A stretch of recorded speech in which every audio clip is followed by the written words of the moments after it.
Jour de rentrée au CFA BTP de Sarreguemines pour une cinquantaine d'apprentis répartis dans les 4 filières carrelage, plâtrerie, peinture et génie climatique. Ils ont découvert l'établissement et reçu leur tenue de travail.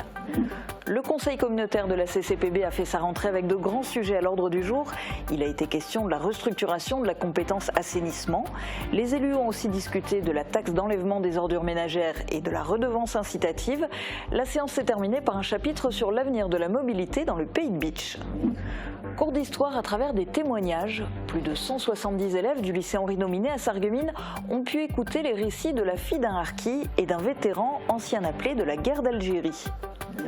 7e édition de la Fête de la Science, 300 élèves du lycée Henri Nominet y participent en montrant des expériences aux scolaires et au grand public à la médiathèque communautaire de Sarreguemines.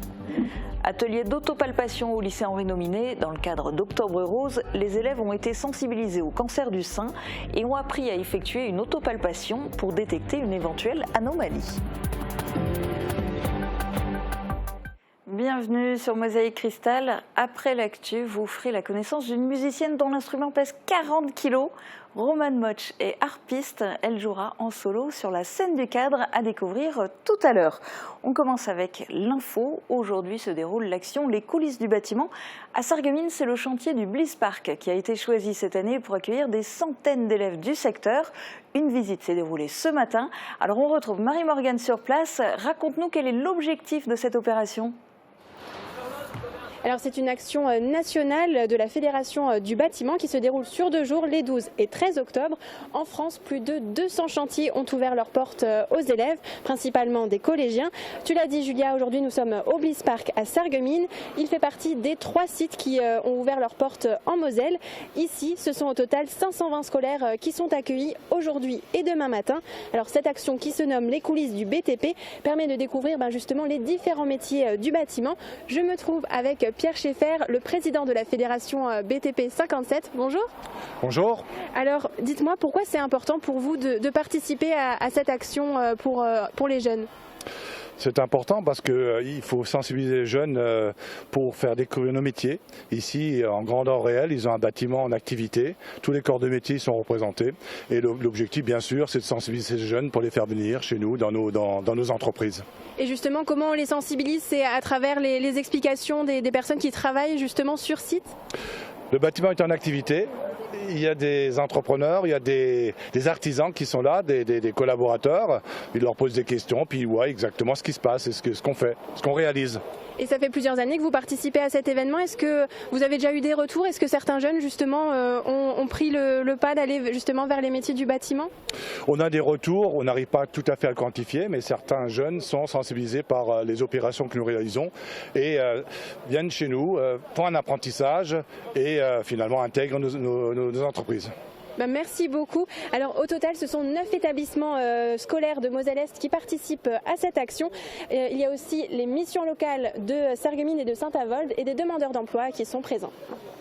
Merci Marie-Morgane pour toutes ces explications. Merci aussi à Morane pour les moyens techniques. Ils commencent leur premier chantier et en parallèle, ils ont retrouvé les bancs de l'école.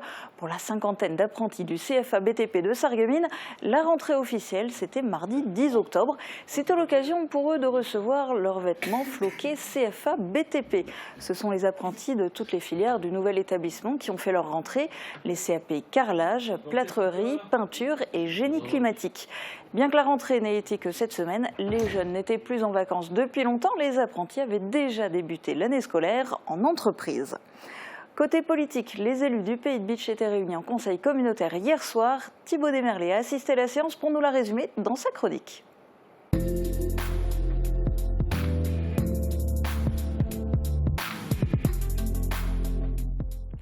Et donc Thibaut, hier soir, c'était la séance de rentrée pour les élus du conseil communautaire de la CCPB. Oui, avec 20 points à l'ordre du jour et des grands sujets qui ont été abordés. Et ils ont attaqué tout de suite avec du costaud? Avec du costaud, oui, les 3 premiers points concernaient l'assainissement. Il faut savoir qu'une étude avait été lancée et est assurée par le cabinet Baird.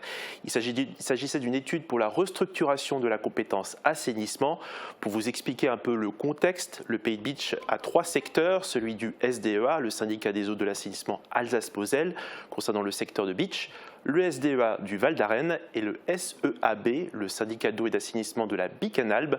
Ce dernier syndicat regroupe les communes de Ribelin, Herchin, Bettevillers et Petit-Réterchin. La restitution de la phase d'état des lieux de l'étude a évoqué justement la situation de ce dernier syndicat. La CCPB avait saisi le préfet de la Moselle pour recueillir son avis sur sa situation et voir si une régularisation est possible, car d'après le bureau d'études, la situation actuelle du syndicat est illégale. Cela fait réagir le maire de Ribelin. Comme je suis concerné et comme la commune de Ribelin est concernée par cet arrêté préfectoral, je voudrais exprimer que je suis très très déçu de la manière dont tout cela a été fait. Je me pose certaines questions. Pourquoi nous avons alerté les services de la préfecture? Parce qu'ils étaient au courant depuis des années que le SEAB, le syndicat des eaux de la Bicanalbe, travaillait de cette manière. Pourquoi les cadres maires n'étaient pas convoqués c'est-à-dire pour peut-être faire la transmission de ces compétences? La commission a émis quelques hypothèses. Et la conclusion de la commission en présence du bureau d'études, c'était dire on a besoin d'être accompagné. Parce que ce qui existe dans ce petit syndicat pourrait peut-être exister à l'échelle du territoire, ce qui permettrait de sauver ce syndicat. Puisque le bureau d'études a été intraitable, il nous a dit c'est une situation illégale. Ça ne peut pas exister. Et donc on a travaillé en disant mais on peut peut-être faire continuer à fonctionner ce syndicat avec un certain nombre de solutions.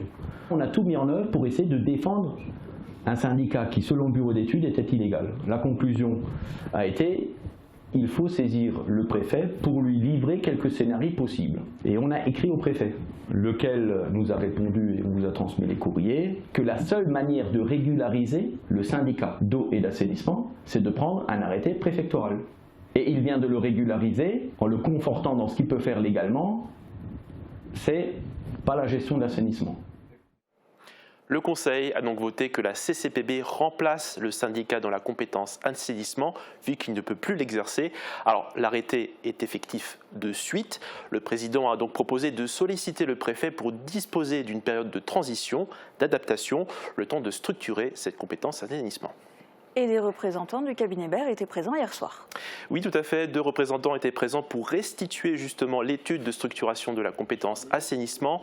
Pour résumer, ils ont effectué un état des lieux techniques et ont présenté différentes évolutions possibles.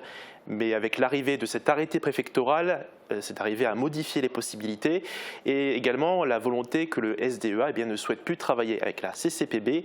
La solution retenue donc par le bureau d'études est la mise en place d'une régie sous l'autorité de la Comcom. Sur ce point, rien n'est encore acté. Il s'agissait juste pour les élus d'acter la restitution du rapport.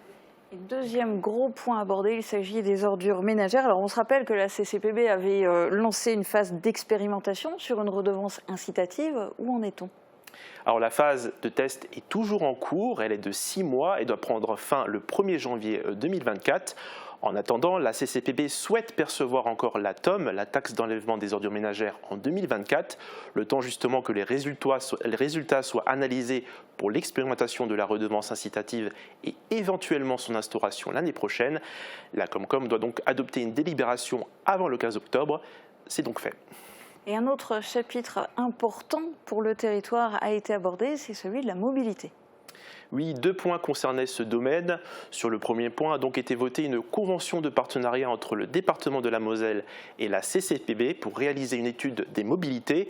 C'est quoi son but ? Eh bien, son but est d'approfondir les connaissances sur les différents flux de transport, que ce soit au niveau local, départemental, interdépartemental et voire au-delà, pour pouvoir améliorer justement le développement et l'attractivité des territoires mosellans dont fait partie le Pays de Bitche. Le deuxième point parlait de la fameuse ligne ferroviaire Sarreguemines-Bitche-Niederbronn-les-Bains. Le département de la Moselle estime nécessaire la réactivation de cette ligne suite à une étude générale concernant justement les pratiques et les besoins en matière de mobilité et une réunion de travail avec le vice-président de la région Grand Est en charge des transports et mobilité durable, Thibaut Philippe. La Comcom s'est portée candidate auprès de la région pour expérimenter sur la ligne ferroviaire un transport durable à énergie verte Drézy-Flexy pour potentiellement justement rouvrir la ligne. Alors ce n'est peut-être pas la solution qui sera choisie, mais le test sera effectué sur cette ligne. Et le maire de Rimelin justement a réagi sur cette question du ferroviaire. Moi, je ne suis pas convaincu du ferroviaire comme vous l'entendez ici, comme les uns, mais par solidarité. Tout à fait, on votera la motion, parce que je voterai la motion et je voterai tout ça. Mais ce qu'il ne faut pas oublier, c'est de ne pas oublier les 46 autres communes, qu'elles soient desservies pour créer soi-disant un petit développement dans cette mobilité. Mais moi, je suis convaincu que le seul développement économique, c'est des bonnes routes. Et je suis désolé de vous dire ça comme ça, aussi sec. Ce qui est important dans la mobilité, c'est qu'elle soit efficace. Et je pense que c'est ce que tu veux dire à travers une bonne route, c'est quelque chose qui fonctionne. On sait que ça fonctionne et ça fonctionne bien, sauf qu'aujourd'hui, est-ce qu'on peut toujours se permettre d'utiliser la voiture pour absolument tout, pour les déplacements les plus lointains comme pour les plus proches? L'enjeu, c'est de décomposer cette mobilité, de voir est-ce qu'on peut utiliser quelque chose d'efficace pour un trajet court. D'un côté, tu dis qu'il y a des trains ou des bus qui sont quasi vides, une personne dedans, mais il y a autant de voitures aussi où il n'y a qu'une personne dedans, alors qu'il y a 5 places ou parfois plus de places que ça. Donc la voiture restera dominante. Et puis enfin, peut-être que les trajets les plus longs, il faut peut-être les imaginer autrement si on a la possibilité de le faire. Le Conseil a donc voté le ferroviaire comme politique de mobilité pertinente et durable pour le Pays de Bitche et la nécessité de réactiver la ligne. Et il n'y a pas que ces grands dossiers qui ont été débattus, il y a d'autres points aussi que tu voulais mettre en lumière. Oui, juste quelques points. Le premier que je voulais aborder était sur la vente d'anciens centres d'exploitation routiers de Götzenbrück et de Rohrbach-les-Bitches. Le premier sera cédé à 77 000 € pour l'entreprise Grébil et la société Bigmat. Le second sera cédé pour 240 000 € pour une société en cours d'immatriculation. Elle sera mutualisée autour de 4 entreprises. Il a aussi été voté des subventions aux collèges du territoire pour permettre aux élèves de fréquenter les structures culturelles et sites patrimoniaux du Pays de Bitche. 7 182 € pour le collège Jean-Jacques Kieffer de Bitche, 3 874 € pour le collège La Paraison à Lemberg et 6 142 € pour le collège Jean Settlinger à Rohrbach. Et le dernier point que je voulais évoquer, c'est un point qui a été salué notamment par plusieurs élus, dont le maire de Rimelin et le maire de Walchbronn, Christian Schwalbach. Le Conseil a voté la réalisation d'itinéraires de promenade et de randonnée pour l'information et la sensibilisation aux espaces naturels sensibles sur le territoire de la Comcom, dans le but de faire découvrir son patrimoine naturel et de sensibiliser le public. Plusieurs sites ont été identifiés. Un projet en collaboration avec le Parc naturel régional des Vosges du Nord et l'association mosellane d'économie montagnarde. C'est un projet qui concerne 3610 mètres de sentiers, passerelles, pontons, etc. Un plan de financement prévisionnel a été donné aux élus communautaires. Il est estimé à 490 380 € avec 48% d'autofinancement de la CCBB. Merci Thibaut pour ta synthèse. On va maintenant prendre une leçon vivante d'histoire, car découvrir l'histoire dans les livres, c'est bien, mais l'apprendre en écoutant des témoins directs, c'est mieux. Des élèves du lycée Henri Nominé ont pu s'en rendre compte en écoutant les représentants de 2 partis engagés durant la guerre d'Algérie, Joseph Sprunk, qui s'est rendu là-bas en tant qu'appelé, et Afida Chabi, fille de Harki. Guillaume Dumontail s'est glissé parmi les élèves. On nous dit qui reste en France et qui va en Algérie. Naturellement, j'étais sur la liste pour l'Algérie. Je rentre à la maison.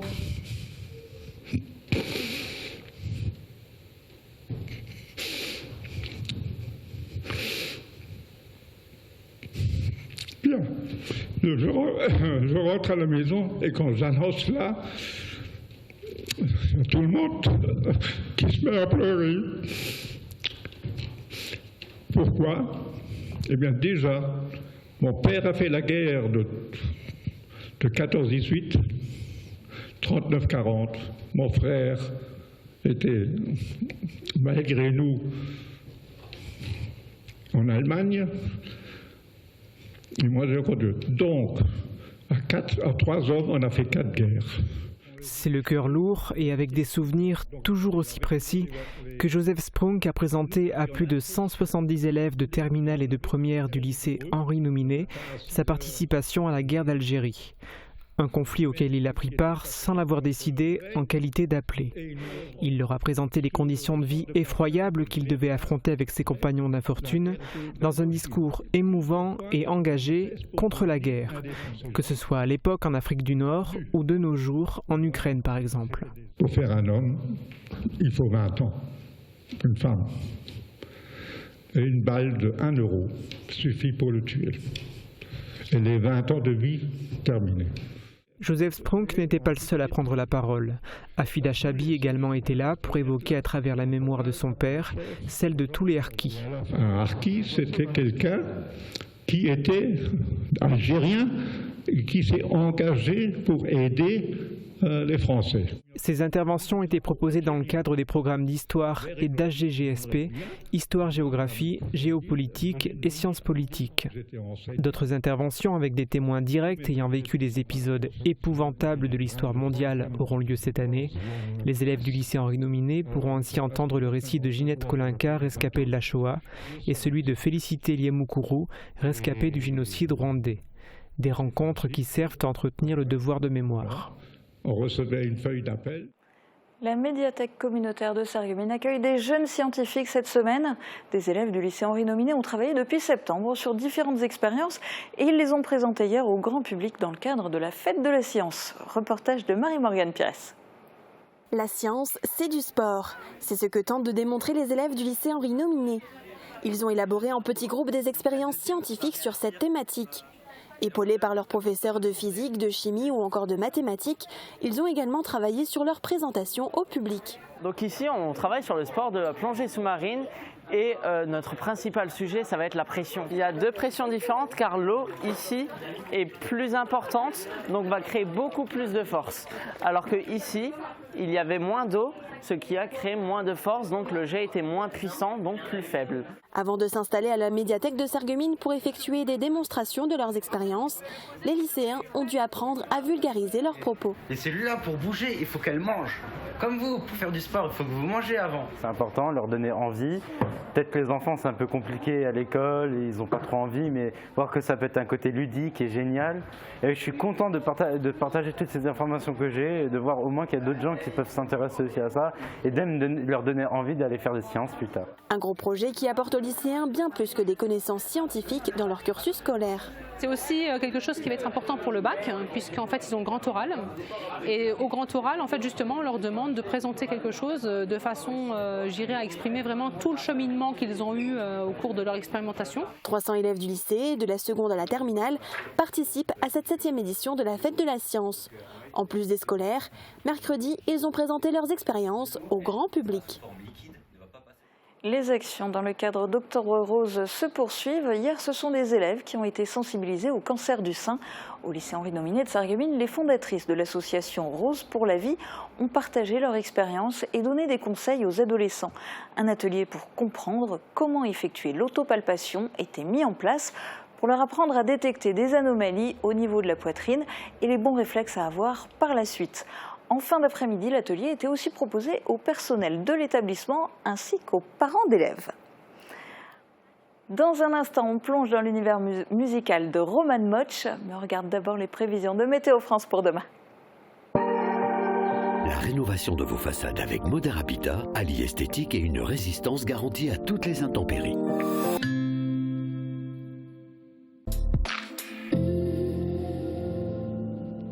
Bonjour tout le monde, on va retrouver le soleil pour demain avec des températures très agréables. Les minimales iront de 13 à 14 degrés et les maximales de 26 à 28 degrés. Demain nous fêtons les Gémeaux, il fera jour de 7h52 à 18h50. Passez tous une très belle journée et à demain.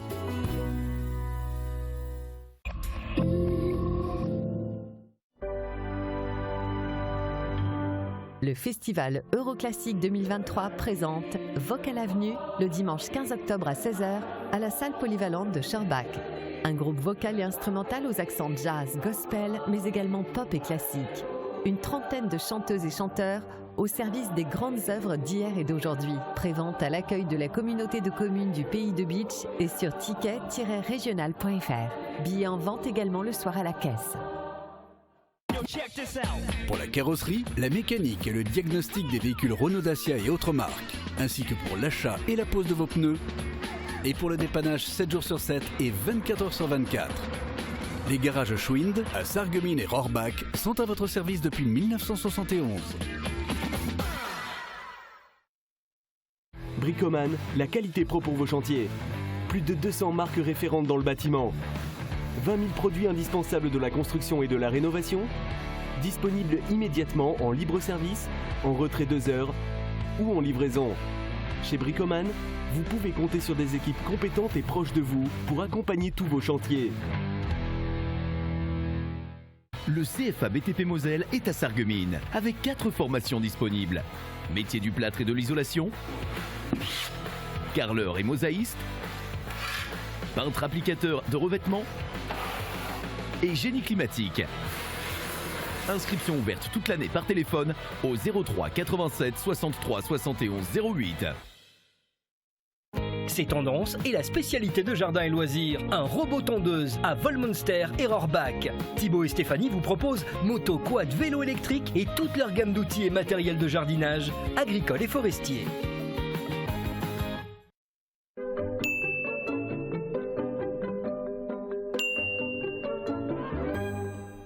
Fini la galère avec GB Bâti-Center, votre nouvelle salle de bain de A à Z.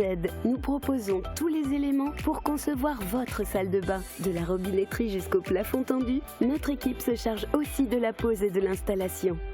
Profitez d'un large choix de carrelage intérieur ou extérieur et de revêtements de sol pour tous les goûts et pour tous les budgets. Nous effectuons les livraisons, la pose et les finitions. GB Bâti-Center à Rohrbach, qualité et satisfaction depuis plus de 40 ans.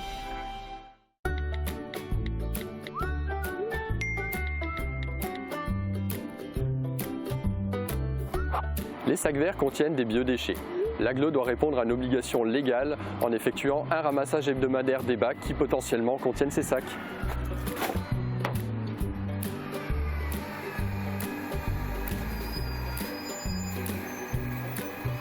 Les services de l'AGLO font en sorte d'optimiser au maximum les tournées de ramassage. En plus, les camions bennes de l'AGLO roulent tous au biogaz afin de limiter au maximum notre empreinte carbone.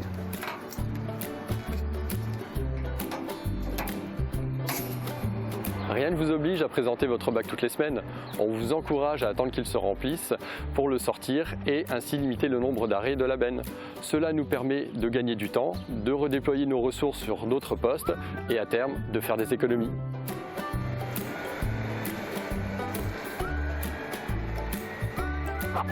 Le tri évolue. Pourquoi pas nous ?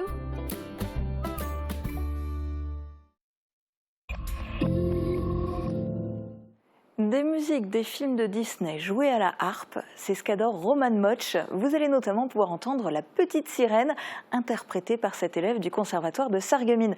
À seulement 13 ans, elle est l'invitée de Margot Dimpre sur la scène du cadre.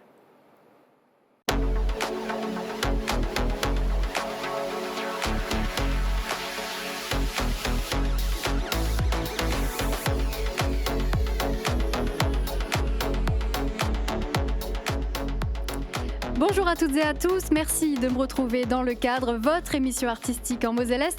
Ici, chaque semaine, on découvre un nouvel artiste de notre territoire.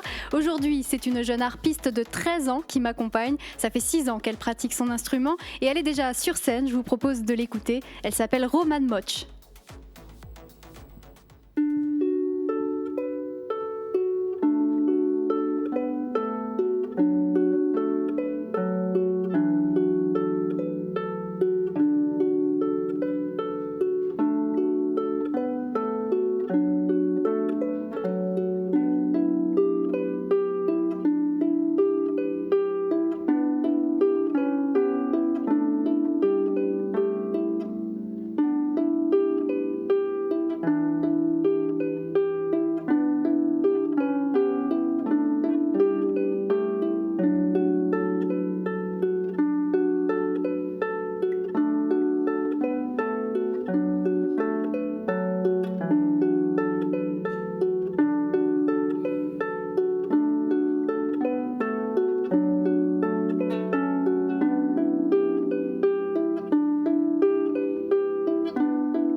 Romane Motsch à la harpe dans le cadre. Bonjour Romane, je t'en prie, je te laisse le temps de venir me rejoindre. Bienvenue dans le cadre. Merci. Comment ça va? Bien. Oui. Alors explique-moi donc ce morceau que c'était, quel morceau que tu nous as joué? Alors c'est le numéro 6 de Ribambelle. C'est un livre pour harpe. D'accord, donc c'est un morceau que tu as appris en cours? Puisque tu prends des cours au conservatoire. Oui, je l'ai appris il y a longtemps, mais je le rejoue souvent parce que j'aime beaucoup. Alors explique-moi, parce qu'on a envie de savoir comment on décide de commencer à jouer de la harpe et pourquoi pas un autre instrument. Bah, en fait, quand j'étais petite, j'avais vu une harpiste. Déjà là, j'étais scotchée devant elle et je voulais plus partir. Et il y a ma tante qui en jouait. Et au moment venu de choisir l'instrument, bah, je voulais faire de la harpe absolument. Et donc du coup, voilà. Voilà, donc là, tu as commencé à prendre des cours. Et je crois qu'il y a ta tante qui joue aussi de la harpe dans la famille. Donc c'est un peu une prof à domicile, en fait, c'est ça? Un peu. C'est quoi les morceaux un petit peu fétiches que tu joues à la harpe? Mis à part celui-ci, je crois que tu joues... Les Disney. Voilà, des morceaux Disney. Quelle est la technique la plus difficile à apprendre à la harpe? Bah, c'est les placements, parce qu'il faut tourner, il faut faire ci, il n'y a pas le temps de traîner et de réfléchir. Qu'est-ce que je fais là? Il faut savoir où jouer. Voilà. Et il y a énormément de cordes, alors moi je n'y connais rien du tout. Ça correspond à quoi? Donc il y a les notes classiques Bah, ça correspond à... Il y a des notes et il faut jouer. Il y a pour repère le Do et le Fa, qui sont de colorés, et après les autres notes, il faut savoir où elles sont. D'accord.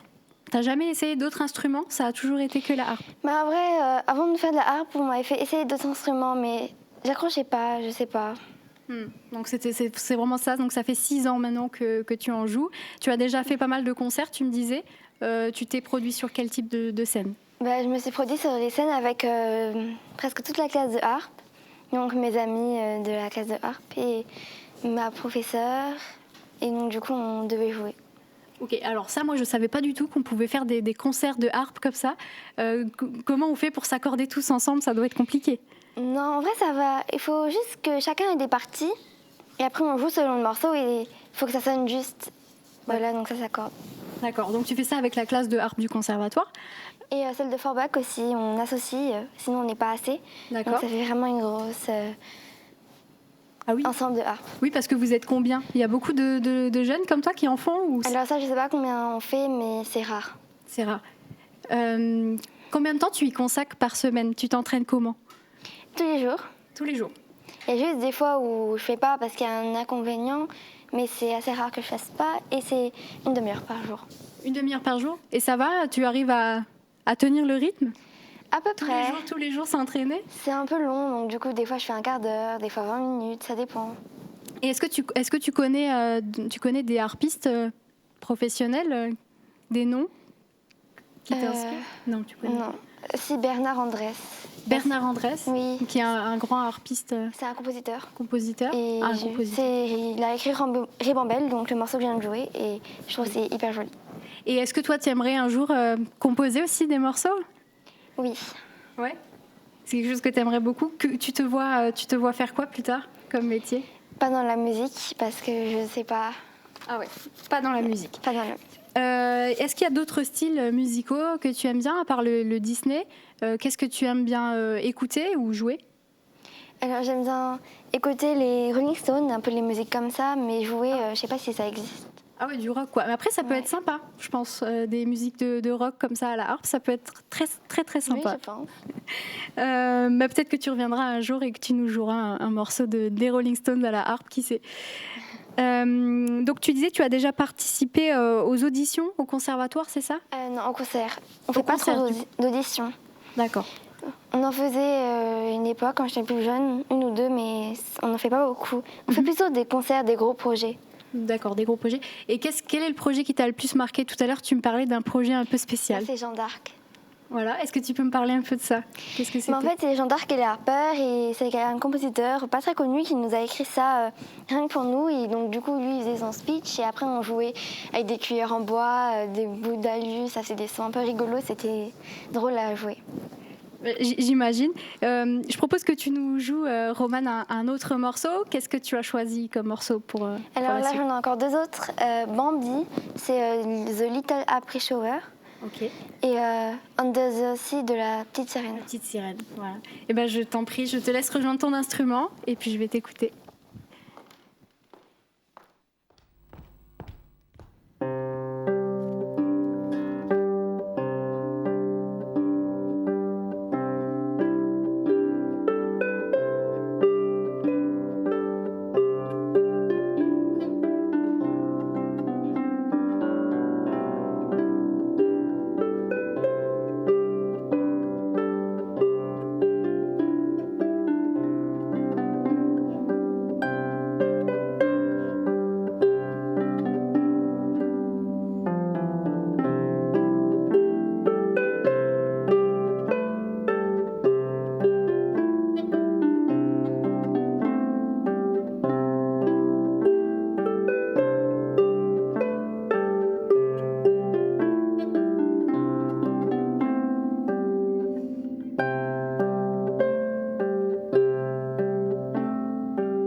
Waouh, magnifique morceau.